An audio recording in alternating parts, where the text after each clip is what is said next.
Welcome all to Revolution Reflections. My name is Luke Simmons. Each week on Revolution Reflections, my partners Ashwin Kanan and Alejandro Hepburn and I discuss different revolutions. With these revolutions, we give a brief summary of the event, discuss the outcomes of the revolutions, and give our own personal opinions regarding them. On this week's episode, we will be discussing the American and French revolutions. The American Revolution took place during the mid-1700s. During this revolution, the underdog colonists in the American colonies were able to defeat the British soldiers and create their own country, government, and become independent. Fast forward about 10 years and we have the French Revolution. After helping the Americans earn their own freedom, the French strived for their own independence from their own king. Both revolutions were very similar and had comparable events and actions taken. Let's go talk to one of my partners, Ashwin, about the revolution that took place here over 200 years ago. Ashwin, what did you think about it, and who do you think was right between the Loyalists and the Patriots? Well, I believe that the Patriots had the right mindset throughout the whole revolution. The British did help them set up the colony, but that does not mean they have reserved the right to control everything that goes on for eternity. Once the colonies grow up, they should have the right to separate from the British and focus on their best interests. Also, the British seem to have acted very selfishly and were most concerned about their wealth and the lives of the colonists back then. Sorry, but I'm going to have to interrupt you there, Ashwin. After looking back at some of the reasons why the colonists decided to rebel was because of the taxation that was being implemented upon them. Although they were pretty impactful on the citizens, the British didn't just enact them to gain profits. They were implemented in order to repay the war that was fought a few years ago. The citizens, though, did not view them as a way to pay back, but instead as a violation of their property and rights, and that's what brought chaos to the colonies. I still don't think the colonies were mature enough to have acted the way they did. So many things could have gone wrong after they rebelled. I just think it was foolish to have rebelled at that point. Well, even though the British did defend us during the period in time, I don't think the taxes were in any way fair. These taxes severely damaged the economy, and it restricted us from trading with other countries. I agree with Ashwin because I too believe the Patriots were on the right side. I think of it like a family and their child. There comes a time when the child needs to separate themselves from their parents and live a life of their own. It was about this time for the American colonies, and despite their best efforts, the British were unable to hang on to their child. If the colonists would have rebelled a few years earlier, that would have probably given the British enough time to build an army big enough to stop our rebellion. In my opinion, it was worth risking all they had in order to gain not only freedom, but representation and many other rights. I totally agree with you, Luke, and I'd like to expand on a bit on your first point. The British were unfair in multiple facets. First, they enacted multiple policies that limited our potential.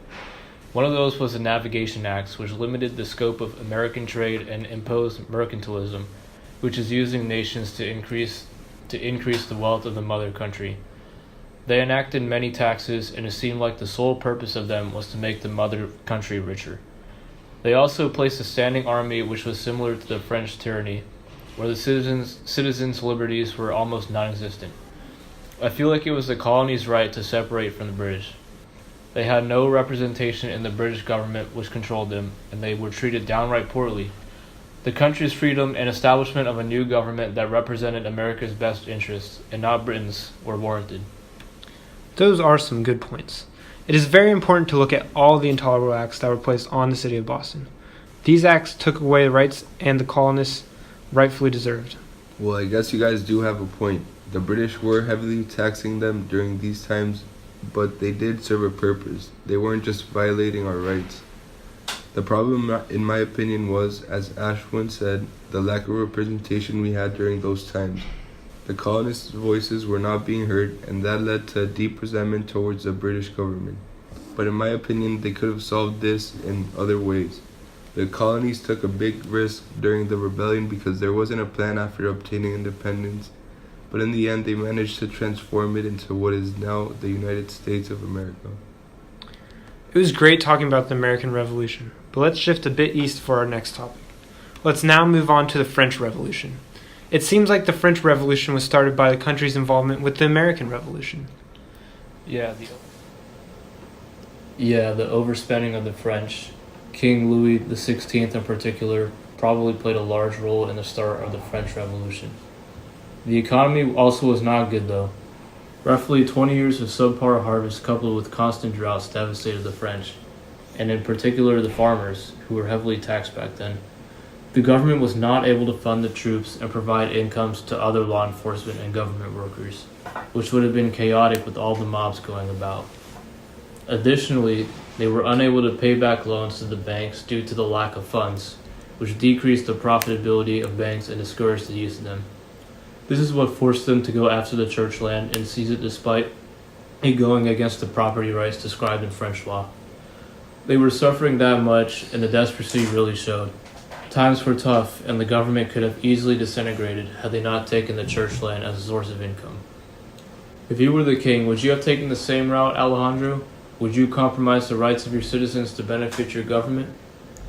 It seems as if they did not have other means of getting a sustainable source of revenue. The French state was very old, and it had become unable to finance itself.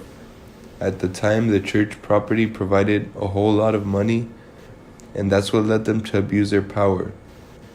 If I were the king, I would have probably done the same, since now that we're looking back, there weren't many other options.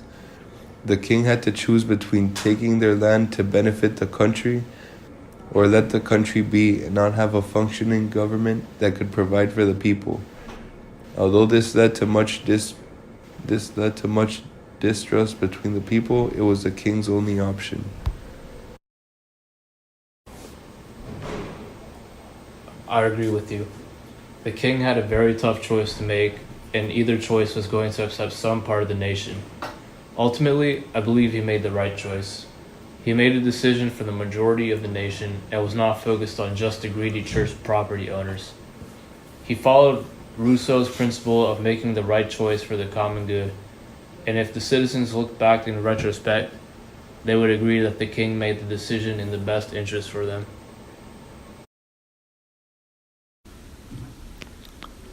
Those are some very strong points. Thank you, Ashwin and Alejandro, for all your knowledge and opinions on the revolutions. It sure is great to have a strong team of well-qualified members that can give great information about a super interesting and well-discussed topic. Well, that concludes this week's episode of Revolution Reflections. Thank you so much for tuning in. Catch us next week as we talk about the Industrial Revolution. I'm Luke Simmons with my teammates Ashwin Kanan and Alejandro Hepburn, signing off.